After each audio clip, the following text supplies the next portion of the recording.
Right. ఏపీలో స్థానిక సంస్థల ఎన్నికలుకి రంగం సిద్ధమవుతుంది. అంటే పర్టిక్యులర్‌గా పంచాయతీ ఎన్నికలు జరగటానికి నవంబర్ లోపే జరిగే అవకాశం ఉందని ఇప్పటికే అధికారికంగా అంటే ఒక నోటీస్ రాకపోయినప్పటికి కూడా ఆయా పార్టీలు ఏదైతే కూటమిలో ఉన్నటువంటి పవన్ కళ్యాణ్ ఆల్రెడీ ఆ పార్టీ ఎమ్మెల్సీలు, ఎంపీలతో కూర్చొని మాట్లాడడం గాని, వాళ్ళకి ఒక ఆదేశాలు ఇవ్వడం గాని జరిగింది. అంటే నవంబర్ లోపల ఎన్నికలు వచ్చే అవకాశం ఉంది. సో, మీరంతా కూడా నాయకులంతా కూడా నేతలంతా కూడా లోకల్ కింది స్థాయి నేతలందరూ కూడా మోటివేట్ చేయండి.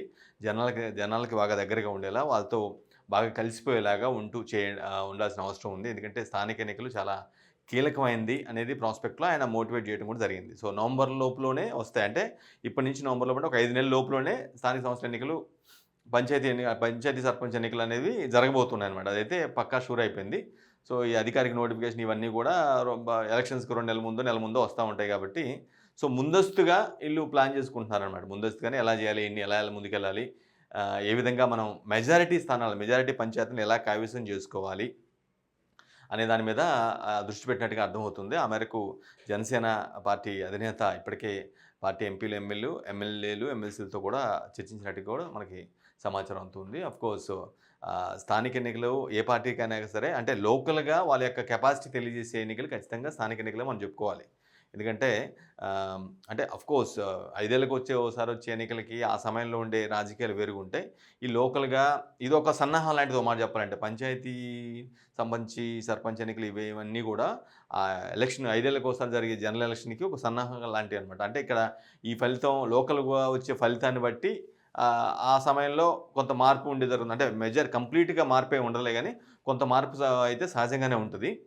సో, మెజారిటీ స్థానాలు గెలుచుకోవాలనేది పాయింట్. సో, అటు వైసీపీ కూడా ప్రధాన విపక్షం కూడా చాలా అంటే చాలా స్ట్రాంగ్‌గా ఇప్పటికే ఆయన పార్టీ నేతలకి, నియోజకవర్గాల నేతలకి కూడా ఆయన కూడా క్లారిటీగా మెసేజ్ ఇచ్చినట్టుగా అర్థమవుతూ ఉంది. ఏకగ్రీవులు అవ్వకుండా చూడుకోండి. ఏకగ్రీవాలకి ఎట్టి పరిస్థితుల్లో తావునివ్వద్దు. ఫైట్ చేయండి. క్యాండిడేట్‌ని నిలబెట్టండి. ప్రచారం చేయండి. అనే దాంట్లో ఉన్నట్లుగా అర్థమవుతుంది. ఎందుకంటే ఈ జనరల్‌గా స్థానిక సంస్థల ఎన్నికలు అనగానే ఎక్కువగా ఏకగ్రీవాలు అవుతూ ఉంటాయి. ఒక 150 పంచాయతీలు ఉన్నాయంటే అందులో ఒక 40, 50 దాకా ఏకగ్రీవాలు అయ్యే అవకాశం కూడా కనిపిస్తూ ఉంటది. సో, అటువంటి పరిస్థితి లేకుండా ఫైట్ చేయాల్సిన అవసరం ఉంది. కూటమి ప్రభుత్వాన్ని గట్టిగా ఎదుర్కోవాలని చెప్పి అటు వైఎస్ జగన్ కూడా పార్టీ శ్రేణులకి ఇప్పటికే క్లారిటీగా ఒక సంకేతాలు పంపించారు. ఒక దిశ దిశానిర్దేశం చేశారు. ఇక స్థానిక సంస్థల ఎన్నికలు అనగానే చంద్రబాబుకి చాలా అంటే చాలా అంటే ఆయన పార్టీ దాదాపు 45 ఏళ్లుగా రాజకీయాల్లో ఉన్నారు. ఆహ్, మొ మ విపక్ష నేతగా ఉన్నారు. ముఖ్యమంత్రిగా చేశారు. అధికార పక్షంలో ఉన్నారు. విపక్ష నేతగా ఉన్నారు. ఈ స్థానిక సంస్థల ఎన్నికల పట్ల బాగా అంటే బాగా నాలెడ్జ్ ఉన్నటువంటి వ్యక్తి ఆబ్వియస్‌గా వాటిని ఎలా హ్యాండిల్ చేయాలి? ఏ విధంగా ముందుకు తీసుకెళ్లాల్సిన అవసరం ఉందని చెప్పేది కంప్లీట్‌గా ఫుల్ ఫ్లెడ్జ్డ్‌గా అవగాహన ఉన్నటువంటి నేత ఖచ్చితంగా చంద్రబాబు నాయుడు. సో, ఆయన వాళ్ళ పార్టీ నేతలకు ఏం చెప్తారు? ఎలా చెప్తారు? అనేది ఇదంతా కూడా ఒక యాస్పెక్ట్. కానీ ఇప్పుడు పోటీ ఎలా ఉండబోతుంది? సరే అపోజిషను వైసీపీ అది పక్కన పెడితే ఖచ్చితంగా ఆళ్ళు పోటీ చేస్తాము, ఏకగ్రీవులు తావు లేకుండా చేస్తాం అని చెప్పేస్తున్నారు. అంతవరకు ఓకే. ఇప్పుడు వీళ్ళిద్దరూ బీజేపీ కూటమిగా కంటెస్ట్ చేశారు జనరల్ ఎలక్షన్స్‌లో. ఇప్పుడు ఎలా ఉంటది? ఇప్పుడు పార్టీ వైస్ కంటెస్ట్ చేస్తారా? లేదంటేనో ఇక్కడ కూడా ఒక అలయన్స్‌తోనే లేదు కొన్ని స్థానాల్లో మీ అభ్యర్థిని నిలబెట్టుకొని, కొన్ని స్థానాల్లో మా అభ్యర్థిని నిలబెట్టుకుంటాం అని చెప్పి చేసుకుంటారా? అనేది మాత్రం తేలాల్సిందే. ఎందుకంటే స్థానిక సంస్థల ఎన్నికల్లో అనగానే లోకల్‌గా రూట్స్‌లోకెళ్ళి పార్టీ రూట్స్ నుంచి పుట్టుకొచ్చే విజయాలు గాబట్టి, వ్యక్తిగతంగా ఏ పార్టీకి ఆ పార్టీ నిరూపించుకోవాలని చూస్తూ ఉంటుంది. బట్ ఈళ్ళు జనరల్ ఎలక్షన్‌లో కూటమిగా కంటెస్ట్ చేశారు గాబట్టి, ఇప్పుడు ఉండబోయే ఎలక్షన్స్ ఏ విధంగా ఉండబోతాయి? వీళ్ళు అలయన్స్‌తో అవగాహనతో అభ్యర్థులను నిలబెట్టుకుంటారా? లేదంటే ఫ్రెండ్లీ పోటీ పెట్టుకొని ముందుకెళ్తారా? అనేది గూడా తెలియాల్సి ఉంది. అంటే బేసిక్‌గా ఏందంటే జనసేన మాత్రం వాళ్ళేందంటే ఎప్పటికైనా సరే ఓన్‌గా సింగిల్ లార్జెస్ట్ పార్టీ కావాలనే ఒక బలమైన తలంపుతో ఉన్నారు గాబట్టి, లోకల్‌గా స్ట్రెంథెన్ చేసుకోవడం కోసం వాళ్ళు అన్ని ప్రయత్నాలు చేస్తున్నారు. ఆఫ్‌కోర్స్ గ్రామాల్లో వైసీపీకి చాలా పట్టుందన్న విషయం ఓపెన్ ఫ్యాక్ట్ ఒప్పుకోవాల్సిన అవసరం ఉంది. ఆఫ్‌కోర్స్ టీడీపీకి ఈక్వల్‌గా ఉంది అనటంలో తప్పేం గాదు. ఖచ్చితంగా కొంత ఇంపాక్ట్ అయితే అంటే ఎడ్జ్ అయితే టీడీపీకి ఉంటది. ఇప్పుడు ప్రెజెంట్ ఈ 3 పార్టీలు విడివిడిగా చూసుకున్నట్లయితే ఖచ్చితంగా గ్రామాల్లో ఆహ్, అంటే అర్బన్ ఏరియాల్లో ఎక్కువగా టీడీపీకి ఫెచ్చింగ్ ఉంటది. కంపేర్డ్ టీడీపీ ఇది రూరల్ ప్రాంతంలో మాత్రం వైసీపీకి కొంత ఎడ్జ్ ఉంటది. ఆఫ్‌కోర్స్ అది 2024 వరకు. 24 తర్వాత పరిస్థితి ఏందనేది రేపొచ్చే జరగబోయే ఎన్నికలను బట్టి, నవంబర్‌లోపు జరిగే ఎన్నికలను బట్టి మనకి తెలుసు. స్థానిక ఎన్నికలను బట్టి ఆ రిజల్ట్ కూడా అర్థమవుతది. సో, వీళ్ళిద్దరు పోటీ చేసేదే బీజేపీ, టీడీపీ, జనసేన ఈ 3 ఏ విధంగా ఉండబోతున్నాయి? With alliance పోతాయా? ఫ్రెండ్లీ పోటీగా నిలబడి కంటెస్ట్ చేస్తారా? ఎన్ని స్థానాలను గెలుచుకునే అవకాశం ఉంది? సర్పంచులు ఎంతమంది వాళ్ళు ఎవరికి వాళ్ళు ఏ పార్టీకి ఆ పార్టీ ఎంతమందిని నిలబెట్టుకోగలుగుతారు, గెలిపించుకోగలుగుతారనేది మాత్రం చాలా అంటే చాలా ఇంట్రెస్టింగ్ యాస్పెక్టు. బట్ ఈ స్థానిక సంస్థల ఎన్నికల ఫలితాలను బట్టి అంటే దాన్ని ఎలా అంటారు ముందు సంకేతం అన్నమాట. జనరల్ ఎలక్షన్‌కి ఇదొక ముందు సంకేతంగా మనం భావిస్తూ ఉంటాం.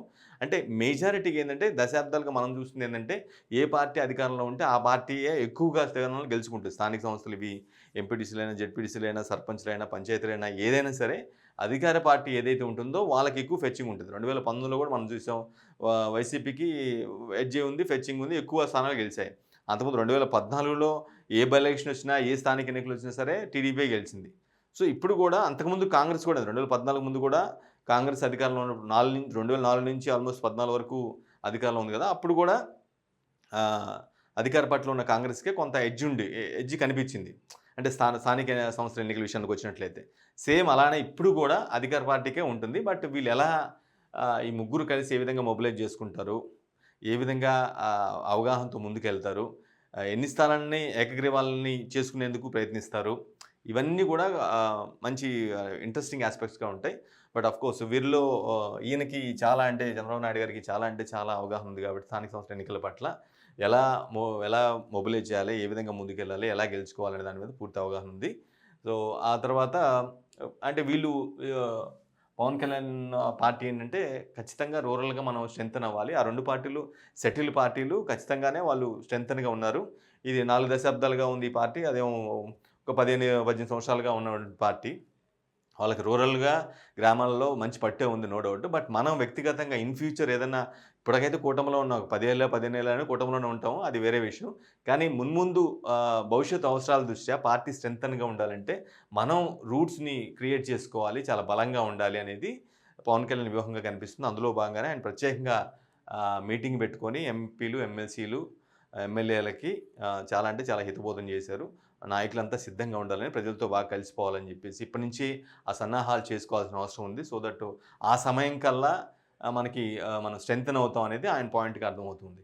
సో, వైసీపీ వర్సెస్ కూటమి అవుతదా? లేదంటే ఫ్రెండ్లీ పోటీలో భాగంగా ఎవరికి వాళ్ళు విడిగా పోటీ చేస్తారా అనేది. అంటే జనరల్‌గా కూటమిలుగా ఉండే ఫ్రెండ్లీ పోటీ చేస్తారని ఒక ఒక అవగాహన ఒక వార్త అయితే వినిపిస్తుంది. ఎందుకంటే అది అలా చేస్తేనే జనాలు కూడా కొంత రిసీవ్ చేసుకునే అవకాశం ఉంటది. అంటే వీళ్ళు ఒకవేళ విడివిడిగా పోటీ చేసుకున్నారనుకోండి, అంటే జనరల్ ఎలక్షన్స్‌లో మీరు కలిసి పోటీ చేస్తారా? రాష్ట్రంలో అధికారం కోసం. స్థానిక ఎన్నికలకొచ్చేసరికి మీరు ఫ్రెండ్లీ పోటీగా విడివిడిగా పోటీ చేసుకుంటారనే ఆ థాట్ జనాల్లోకి రాకుండా ఉండటం కోసం వీళ్ళు ఖచ్చితంగా కొంత అవగాహనతోనే 3 పార్టీలు ముందుకెళ్ళే అవకాశం అయితే స్పష్టంగా కనిపిస్తుంది.